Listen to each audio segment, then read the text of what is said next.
Shah news में आपका इस्तकबाल है। ताज़ा तरीन खबरों के लिए देखते रहिए शाह न्यूज। మాజీ మంత్రివర్యులు శ్రీనివాస్ గౌడ్ గారు రైతుల పక్షాన ఈరోజు కల్వకుర్తి నియోజకవర్గానికి మరి పత్తి కొనుగోలు కేంద్రానికి జిన్నింగ్ మిల్ దగ్గరికి పరిశీలించడానికి రావడం జరిగింది. వారు వచ్చిన సందర్భంగా మా నాయకులు మా కార్యకర్తలు కల్వకుర్తికి సంబంధించినటువంటి రైతాంగం మొత్తం కూడా స్పందించి స్వచ్ఛందంగా రావడం జరిగింది. ఈరోజు ఈ జిన్నింగ్ మిల్లో పరిశీలిస్తే మరి రైతులు ఎంత ఆవేదన ఎంత బాధ చెందుతున్నారో అర్థమవుతుంది.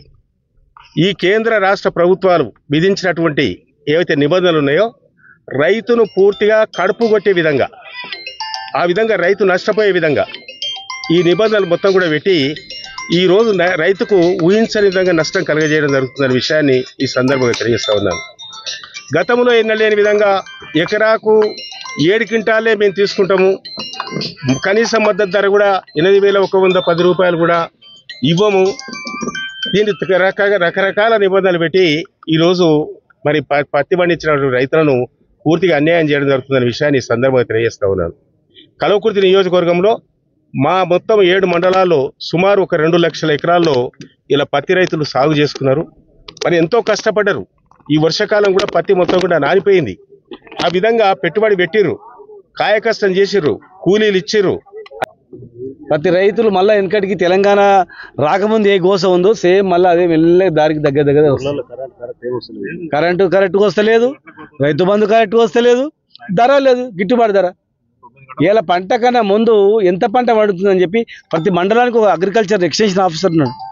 ఏ పంట ఎంత ఎన్ని ఎకరాలు అనేది నాటేసినప్పుడు వరి ఎంత, విత్తనాలు వేసినప్పుడు పత్తి ఎంత అని తెలుసు. మరి ఇంత పత్తి సాగు అవుతుంది, ఎంత పండుతుంది ఎస్టిమేషన్ వేసి దాని తగ్గ ఏర్పాట్లు చేయాలి. ఇవాళ ఏం నిబంధనలు అండి? పత్తి పంట ఎప్పుడు పండితే అప్పుడు అమ్మడానికి విసులుబాటు ఉండాలి.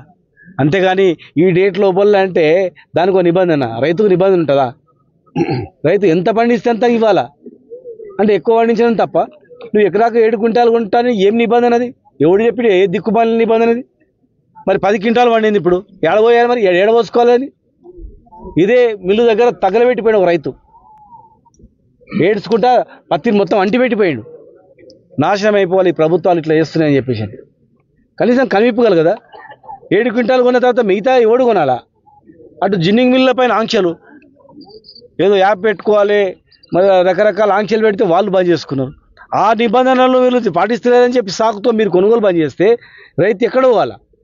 50 లక్షల ఎకరాల పంట పండించిండు ఈరోజు రైతు తెలంగాణలో. మీ టార్గెట్ 28 లక్షల పైగా మెట్రిక్ టన్నులు కొనుగోలు చేయాలా. ఇవాళ మీద ఎంత? 1,110 మాత్రమే మెట్రిక్ టన్నులు మాత్రం చేసిండ్రు. మరి మిగతా 27 లక్షల మెట్రిక్ టన్నులు ఎట్లా ఎప్పుడు చేస్తారు? ఏం చేస్తారు? పత్తి వర్షం వచ్చిందంటే మొత్తం బాగా కదా, ఏడబోసుకుంటాడు. పంట మీదకి వచ్చి అమ్ముకోవాలా? మీరు రకరకాల నిబంధనలు పెట్టి రాష్ట్రం మీద కేంద్రం రాష్ట్రం మీద ఇద్దరు కలిసి పదురుకొని రైతులను అన్యాయం చేస్తామంటే మాత్రం ఊరుకోం. కేసీఆర్ గారు మాత్రం ఊరుకోడు. మాది రైతు బేస్డ్ ప్రభుత్వం. రైతులే మాకు ముఖ్యం, రైతులే మాకు